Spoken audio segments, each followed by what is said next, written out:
Baik, Assalamualaikum warahmatullahi wabarakatuh.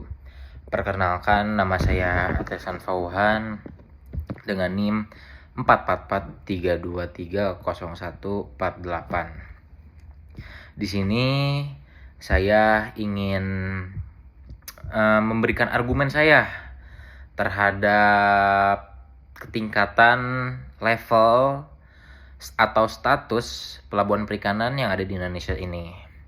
Sebelumnya ini tugas pelabuhan perikanan, mata kuliah pelabuhan perikanan yang kemarin disampaikan oleh dosen. Melalui dosennya menyampaikan seperti ini. Kalian setuju apa tidak setuju kalau semisalkan pelabuhan perikanan ini yang statusnya paling tinggi itu adalah PPS, Pelabuhan Perikanan Samudra, itu tidak bisa turun ke level status yang di bawahnya. Nah, kan status pelabuhan perikanan ini ada 4. Yang pertama itu PPI, yang kedua itu PPP, yang ketiga itu PPN, yang keempat itu PPS. Nah, PPS ini statusnya yang paling tinggi di antara yang lainnya. Nah, jadi kalau misalkan pelabuhan perikanan yang PPS ini tidak bisa, semisalkan nih misalkan anggap saja saya pelabuhan perikanan. Semisalkan saya ini dari awalnya saya PPP meningkat menjadi PPN, meningkat lagi menjadi PPP. Nah, saya kan hitungannya dari sosial ekonomi saya, misalkan kenapa kita bisa meningkat status kita ya karena dampak sosial ekonomi kita tinggi. Terus kepentingan lokalnya tersampaikan oleh kita semua. Terus infrastrukturnya kita fasilitasnya mumpuni semua dibandingkan pelabuhan-pelabuhan yang lainnya. Terus resiko terhadap alamnya kita minim sekali. Terus dan lain-lainnya. Nah, di sini saya juga ingin menyampaikan ketidaksetujuan saya terhadap pelabuhan perikanan nih, statusnya nih. Kan misalkan yang udah pelabuhan status pelabuhan perikanan nih udah PPS nih.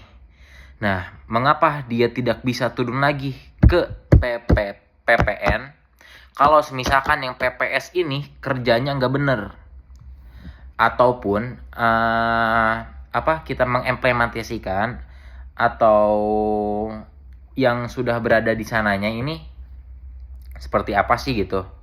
Beda, misalkan ada nih pelabuhan perikanan yang statusnya masih PPN dibandingkan dengan yang PPS. Nah, jauh lebih berkembang dan jauh lebih bagus sosial ekonominya yang di PPN ini dibandingkan dengan yang PPS.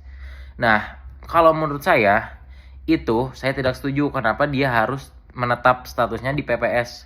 Harusnya kalau misalkan dia statusnya sudah PPS namun kerjanya tidak baik, malahan lebih baik statusnya yang PPN, menurut saya harus ditindaklanjuti. Mengapa si pelabuhan perikanan yang PPS ini tuh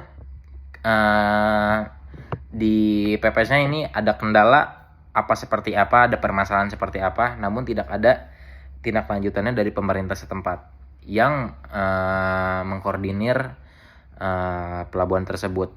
Harusnya dari pihak pemerintah nih bisa mengatasi hal tersebut, karena kita perlu juga melihat yang ke bawah nih seperti apa untuk jauh lebih berkembang dibandingkan yang di atas. Kita kalau misalkan yang di atas, kita udah yang di atas nih, kita leha-leha aja, nggak usah yang di bawah mantar biar kerjanya sendiri-sendiri aja gitu kan. Ya nggak bisa seperti itu juga, ini bahasa kasar saya ya. Nah, seperti itulah. Terus juga saya punya argumen juga yang mungkin ini memperkuat argumen saya untuk ketidaksetujuan saya ya. Yang pertama ini keterbatasan infrastruktur. Terus ini penetapan level pelabuhan perikanan ini seringkali nih tidak memperlibatkan kondisi infrastruktur yang ada gitu. Banyak pelabuhan yang tidak memiliki fasilitas yang memadai juga gitu, yang mendukung aktivitas perikanan secara optimal apapun lainnya itu tanpa peningkatan infrastruktur. Yang kedua, kepentingan lokal yang keterlibatan. Setiap daerah ini memiliki pelabuhan atau karakteristik kebutuhan spesifik yang pengelolaan sumber daya alamnya, sumber daya perikanan ini penetapan levelnya yang bersifat umum dapat mengabaikan kepentingan lokal dan kompetisi sumber daya yang ada. Hal ini juga mengakibatkan kebijakan-kebijakannya tidak sesuai nih. Dan juga merugikan masyarakat lokal yang ada di setempat itu, di daerah-daerah tersebut. Terus yang ketiga, ada dampak sosial ekonomi yang tadi saya sebutkan itu. Penetapan level pelabuhan perikanan ini dapat berdampak negatif terhadap perekonomian lokal yang berada di sana. Misalnya, jika pelabuhan ditetapkan pada level tertentu tanpa analisis yang mendalam, hal ini juga bisa mengakibatkan peningkatan biaya operasional yang operasional bagi nelayan kecil, yang pada gilirannya dapat menurunkan pendapatan mereka yang mengancam keberlangsungan usaha mereka juga.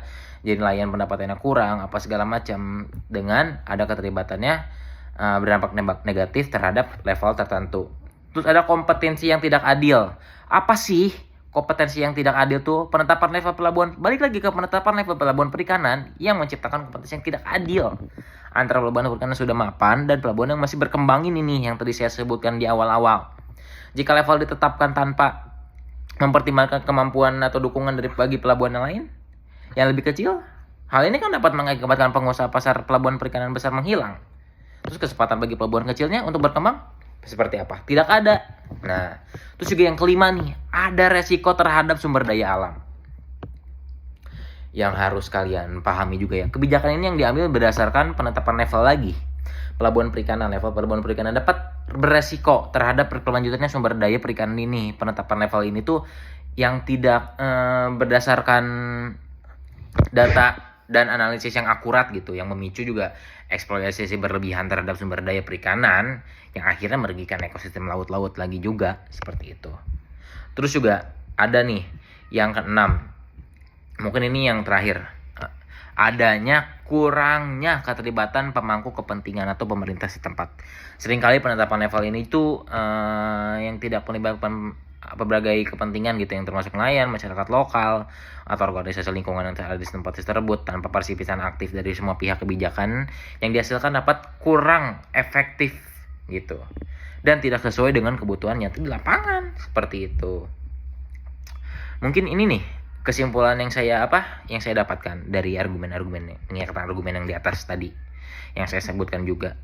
Terus kayak penetapan level pelabuhan sebaiknya dilakukan dengan pendekatan yang lebih komprehensif, melibatkan analisis yang mendalam, serta partisipasi aktif dari semua pemangku kepentingan. Ini akan memastikan bahwa kebijakan yang diambil benar-benar mendukung dan keberlanjutannya kesejahteraan masyarakat perikanan. Mungkin itu sih argumen yang saya. Jadi saya tidak setuju nih kalau misalkan yang di atas kerjanya nggak benar tapi nggak bisa diturunkan gitu, tetap dia statusnya tetap tinggi.